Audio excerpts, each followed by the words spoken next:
Students, आज हम लोग न्यू प्रभात स्कूल की तरफ से आप लोगों को पोएम अमेंडा का एक्सप्लेनेशन करने जा रहे हैं। First light English medium 10th standard.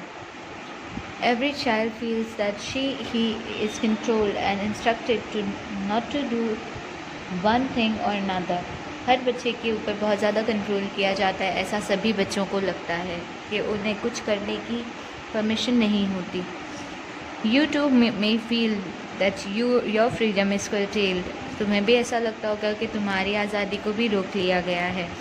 Write down some of the things you। अब यहाँ पर आपको इसके पास मीन्स एक पोएम लिखा कर दिखाई गई है, जिसके ऊपर वैसे ही एक बच्चे का बताया जा रहा है कि वो बच्चा किस तरह से अपनी आज़ादी के लिए कंपैरिजन्स कर रहा है। Don't bite your nails, Amanda. Don't haunch your shoulders, Amanda. Stop that slouching and sit up straight, Amanda. There is a languid emerald sea where the sole inhabitant is me, a mermaid drifting blissfully.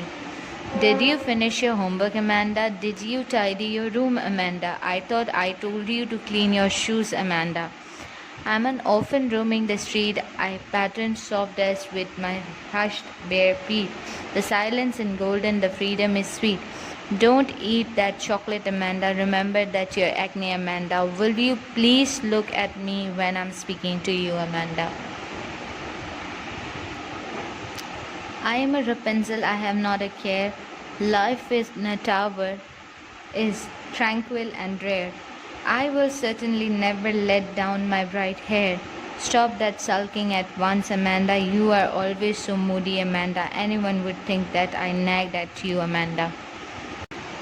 ये poem जो है, इसके अंदर आपको बताया जा रहा है अमेंडा नाम की एक लड़की है जिसके उसके पेरेंट्स में से कोई एक पेरेंट्स, जहाँ पर अकॉर्डिंग टू द पोएम यहाँ पर लग रहा है कि वो उसकी मम्मी है जो उस पर शाउट कर रही हैं कब से, क्योंकि एक माँ ही इतने डिटेल तरीके से हर अपने बच्चे की हर चीज़ के ऊपर ध्यान देती है।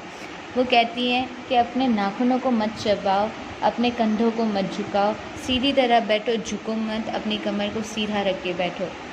तो वो पहले इसमें उसे ढंग से उठने बैठने का समझा रही हैं। तो सेकंड स्टैंजा में वो कंपेयर करती है अमेंडा अपना फ्रीडम किस तरह से, कोई एक बड़े से समुद्र के अंदर एक जलपरी की तरह, काश वो कहीं पर भी आज़ादी से घूम पाती, बैठ पाती या तैर पाती, जिसके ऊपर कोई रोक टोक नहीं होती। वहीं थर्ड स्टैंजा के अंदर उसकी मम्मी उसे कह रही हैं, क्या तुमने अपना होमवर्क फिनिश किया? क्या तुमने अपना कमरा साफ़ किया? क्या तुमने अपने जूते साफ़ किए? उसे उसकी हर चीज़ की सफाई के बारे में उसकी मम्मी टोक रही हैं। वो कहती है, काश मैं एक अनाथ होती कि सड़कों पर जैसे मर्ज़ी चाहे घूमती, वहाँ पर भले धूल होती या मिट्टी, चाहे मैं जूते पहनती या नंगे पैर, लेकिन उससे कोई फ़र्क नहीं पड़ता, क्योंकि मेरी आज़ादी सबसे ज़्यादा मीठी होती। इसमें वो अपनी साफ़ सफाई के बारे में देखकर कंपेयर कर रही है कि साफ़ सफाई एक अनाथ को नहीं करनी पड़ती। वो सड़कों पे घूमते हैं, उनके कोई घर नहीं होते, वो जूते नहीं पहनते, इसलिए उन्हें जूते साफ़ नहीं करने पड़ते। आज़ादी यहाँ उसके लिए सबसे ज़्यादा ज़रूरी होगी।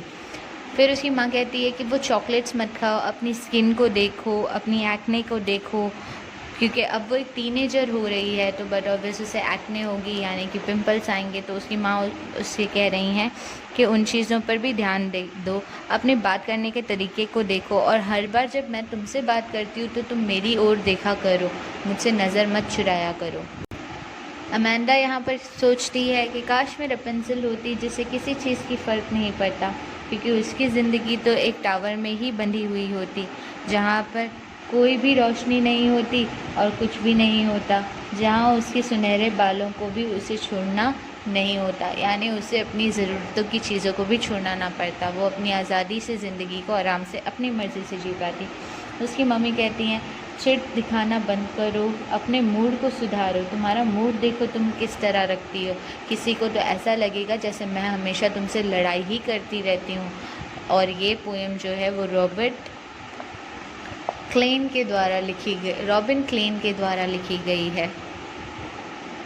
जिसमें एक बच्ची और उसकी माँ के बीच की कॉन्वर्सेशन को बताया जा रहा है कि किस तरह एक टीनेजर को अपना फ्रीडम प्यारा होता है और वो कुछ सर्टेन चीज़ों के बारे में ख्याल नहीं देना चाहता और आज़ादी से जीना चाहता है।